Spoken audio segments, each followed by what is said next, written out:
Hello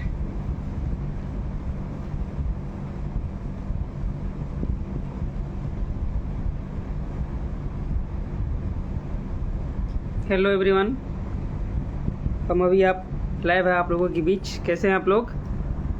जैसा कि मैंने टेलीग्राम ग्रुप में बताया था कि प्रीति मैम आज लाइव आएंगी। आज हम लोग का मीटिंग बुला लिया गया अचानक से 9 बजे, तो इसीलिए 9 बजे वाला शेड्यूल कैंसिल करके 10 बजे करना पड़ा। और मैम से रिक्वेस्ट किए तो बोली ठीक है 10 बजे। हम लोग वैसे 11 बजे तक सो जाते हैं, लेकिन फिर भी समय निकाल के आप लोगों के लिए खास करके आई है मैम। और जो ऐसे के लिए जो रणनीति होता है, मैम का 174 मार्क्स है ऐसे में, तो उसके लिए रणनीति जो है क्या अपनाई थी मैम और कैसे राइटिंग करना चाहिए ऐसे, खास करके जो तीसरा पार्ट है उस पर भी बात करेंगे मैम। और आप लोग के जितने डाउट्स है वो भी क्लियर करेंगे। पहले ये बोल लेंगी अपना स्ट्रेटजी कैसे लिखी थी, कैसे चूज की थी, उसके बाद आप लोग अपना क्वेश्चन पूछ सकते हैं। तो मैम को लाइव पे बुलाता हूँ अपने साथ।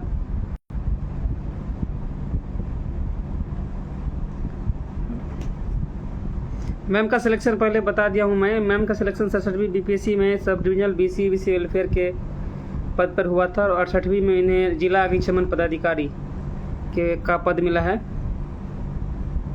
तो आइए मैम, स्वागत है आपका बहुत बहुत हमारे चैनल इंस्टाग्राम पे पेज पे। कुछ बच्चों को गाइड कर दीजिए आप।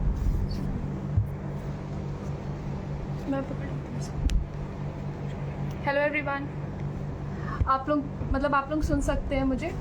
मैं प्रीति सिंह हूँ और मेरा 68 बैच में डीएफओ के लिए सिलेक्शन हुआ है। मेरे एसए में 174 स्कोर रहा है। तो सबसे पहले मैं आपको बताती हूँ यहाँ पे।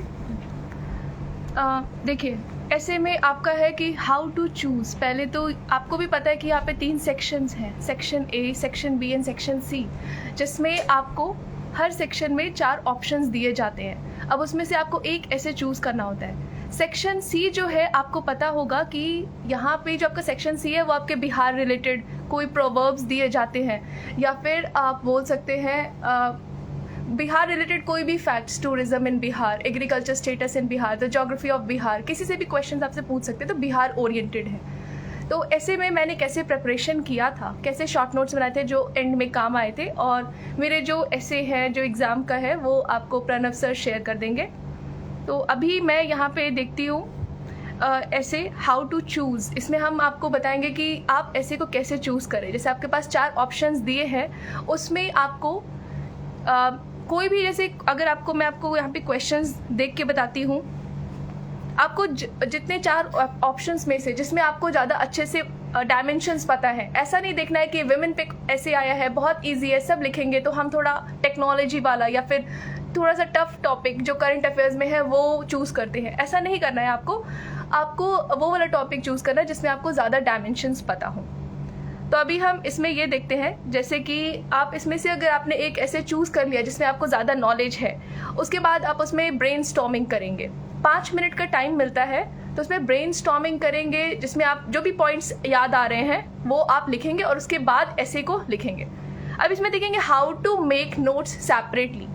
तो जैसे आप यहाँ पे ऐसे लिख रहे हैं तो उस टाइम तो आपको काफ़ी पॉइंट्स याद नहीं आते हैं, तो उसके लिए आप सेपरेट नोट्स बनाएंगे जिसे बार बार रिवाइज करेंगे, और जब आप एग्जाम पे रहते हैं तो आपको वो डेटा याद आता है, और जैसे ऐसे की डिमांड है उसके अकॉर्डिंग आप ऐसे लिखेंगे।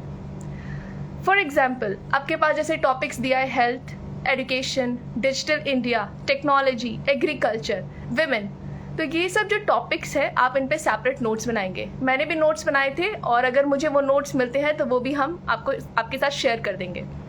तो जैसे एग्रीकल्चर है या फिर हेल्थ है, हम हेल्थ को लेके चलते हैं। अब इस पे आप कैसे करेंगे, A4 शीट पेपर लेंगे आप हेल्थ ऊपर टॉपिक देंगे, और उसमें आप ये लिखेंगे स्टार्टिंग में जो भी हेल्थ रिलेटेड कोड्स है, एग्रीकल्चर रिलेटेड कोड्स है, आप वो लिखते जाएंगे। आप जो भी आपको इम्पॉर्टेंट लगता है 4 to 5 कोड्स आप एक जगह लिख लेंगे। उसके बाद आप स्टैटिस्टिक्स, जैसे जो डेटा है, सेंसस रिपोर्ट है, या फिर NFHS सर्वे, फैमिली हेल्थ सर्वे NFHS 5 जो आया है, उसका भी आप जो डेटा है, मोर्टेलिटी रेट या जो भी आपको उसमें डेटा पता है वो चीज़ें आप एक जगह लिख लेंगे, क्योंकि आपको हेल्थ रिलेटेड अगर ऐसे आया तो आप उसमें कोट कर सकते हैं। बिहार में हेल्थ के क्या सिनेरियो हैं, कितने प्राइमरी हेल्थ सेंटर्स हैं, वो सब चीज़ें भी, या फिर कोई इनिशिएटिव लिया गया है आपके बोल सकते हैं कोई भी डिस्ट्रिक्ट में हेल्थ को प्रमोट करने के लिए, या आयुष्मान भारत स्कीम, ये सब चीज़ें भी लिख सकते हैं। उसके बाद आप नेक्स्ट टॉपिक बनाएंगे जिसमें लिखेंगे इश्यूज़। तो इश्यूज़ क्या क्या है आपके बिहार में हेल्थ रिलेटेड, क्या क्या प्रॉब्लम्स है प्राइमरी हेल्थ सेंटर्स में, मतलब डेवलप नहीं है, इंफ्रास्ट्रक्चर इश्यूज़ हैं, या जो भी चीज़ें हैं आप उसका अलग से, मतलब ये आपको बता रही हूँ कैसे आपको कंटेंट तैयार करना है। ये सिर्फ अभी हेल्थ का, इसमें आप एजुकेशन, टेक्नोलॉजी एट्सेट्रा ये सारी चीज़ें कर सकते हैं। उसके बाद रिपोर्ट्स, फॉर एग्जांपल NFHS सर्वे ये एट्सेट्रा, ये सारी चीज़ें भी आप लिख सकते हैं। अब इश्यूज़ के बाद आप इसमें लिखेंगे the initiatives taken by the government. तो गवर्नमेंट ने क्या क्या इनिशिएटिव्स लिए हैं हेल्थ रिलेटेड, वो सारी चीज़ें आप लिखते जाएंगे।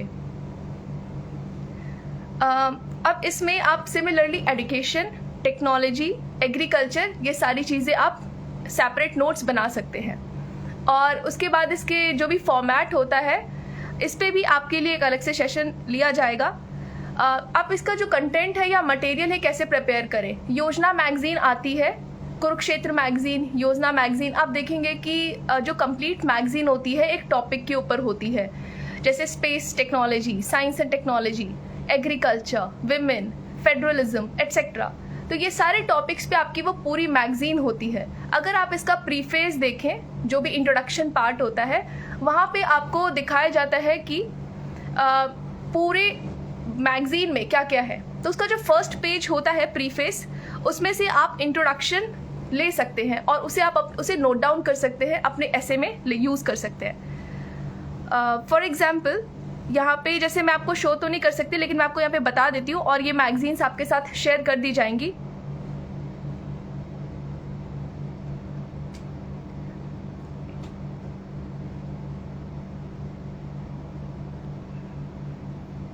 जैसे गवर्नेंस एंड रिफॉर्म्स, ये मैगजीन है, तो इसमें गवर्नेंस के बारे में इंट्रोडक्शन जो है हमारे प्रीफेस में दिया गया है, आप इसे यूज़ कर सकते हैं। और उसके बाद जो भी इकोनॉमिक रिफॉर्म्स एंड अकाउंटेबिलिटी या ट्रांसपेरेंसी को प्रमोट करने के लिए जो इनिशिएटिव्स हैं वो सारी चीज़ें भी कर सकते हैं। अब मैं यहाँ पे अपना जो ऐसे मैंने लिखा था उसके बारे में, उसके थ्रू आपको डायमेंशंस बताने की कोशिश करती हूँ। जैसे मैंने जो हमारी 4 ऐसे दिए गए थे सेक्शन 1 में, forest creates its own trees, it does not wait for the people to throw seeds, literature is not only a source of knowledge but also a form of moral and social activity, perform your obligatory duty because action is indeed better than inaction. And एक और था, इसमें से जो मैंने ऐसे choose किया था वो था perform your obligatory duty because action is indeed better than inaction. मतलब इस ऐसे से आप क्या समझ के कितना एक्सप्लोर कर सकते हैं वो चीज़ें आपको लिखनी थी। मेरे समझ में यही आया था कि जो भी आपकी ड्यूटी है, जो भी आपका, जैसे यहाँ पे हिंदी में भी लिखा है, अपने अनिवार्य कर्तव्य का पालन करें क्योंकि कर्म निष्क्रियता से अवश्य ही उत्तम है। तो यही है कि अगर आप ड्यूटी अपनी करें, क्योंकि ना करने से बेटर है, इनएक्शन से बेटर है कि आप एक्शन ले रहे हैं। तो मैंने इसमें स्टार्ट करा था जो हमें इंडिपेंडेंस मिला था 1947 में, उससे it was the midnight of 14-15 अगस्त 1947 कि जो हमें आज़ादी मिली थी, उसके पीछे बहुत सारे एक्शंस लिए गए थे। तो मैंने यहाँ से स्टार्ट करा था। इसके बाद मैंने हेडिंग दिया action is better than inaction, और इसमें historic ancient perspectives, modern times, ये सारी चीज़ें डायमेंशंस में कवर करी थी। ऋग्वेदिक एरा भी इंक्लूड किया है, कॉलोनियल फेज इंक्लूड किया है, और इवन बैटल ऑफ प्लासी। मतलब आप जितना एक्सप्लोर कर सकते हैं अपने ऐसे को, टॉपिक चूज करके आप उसमें कर सकते हैं। फिर सोशली, इन्वायरमेंटली, पॉलिटिकली जितने भी आपके सब्जेक्ट्स होते हैं, उन सब्जेक्ट्स को एक्सप्लोर करके आप यहाँ पे अपने पैराग्राफ्स बना सकते हैं। अब इसके बाद आप इसमें सारे जो भी डायमेंशंस हैं, economic, political, social etcetera cover करने के बाद आप डिफरेंट हेडिंग देके भी आगे चल सकते हैं। गवर्नमेंट, और फिर ये भी है need of the hour, last में आपको क्या ज़रूरत है। मतलब किसी भी ऐसे में आप उस ऐसे का मीनिंग बता के क्या क्या इश्यूज़ है, क्या क्या इनिशिएटिव्स लिए गए हैं और लास्ट में क्या करना चाहिए, ये सारी चीज़ें आप कवर कर सकते हैं। अब ये है कुछ मैगजीन्स जो आपके साथ, योजना मैगजीन के कुछ इंट्रोडक्शन है जो आपके साथ शेयर कर दिए जाएंगे, और ऐसे कॉपी शेयर कर दी जाएगी। इवन प्रैक्टिस ऐसे कॉपी भी हम लोग शेयर करने की कोशिश करेंगे। और आपके कुछ और डाउट्स है तो आप पूछ भी सकते हैं। वैसे यहाँ पे कंटेंट प्रिपरेशन बता दिया गया है, ऐसे कैसे लिखना बता दिया गया है। टाइम का जैसे 1 आवर दिया जाता है, 5 मिनट्स आप रखिए ब्रेनस्टॉर्मिंग के लिए, 5 मिनट आप ब्रेनस्टॉर्मिंग करिए, उसके बाद आप 45 मिनट्स में ऐसे लिखेंगे और फिर उसके बाद 5 मिनट्स आप रिविजन के लिए दे सकते हैं। Thank you. Thank you very much ma'am. सवाल आज तो समय कम मिला था क्योंकि मैम को सोना भी रहता, सवेरे उठना है हम लोग को, तो इसके बारे में बाद में बात करेंगे और एक दिन अच्छे से समय निकाल के मैम को लाइव लाएंगे फिर से, और GS1 GS2 के बारे में भी स्ट्रेटजी बताएंगे मैम। थैंक यू मैम, आपने समय निकाला। और बाकी कोई सवाल हो तो आप पूछिए। मैम का मीडियम इंग्लिश था। इस सब के बारे में सृष्टि भारती, इस सब के बारे में आप लोगों को बाद में बताया जाएगा कैसे आंसर राइटिंग किया जाना चाहिए। इससे के लिए विकास दिवकरी सर का क्लास कैसा रहेगा।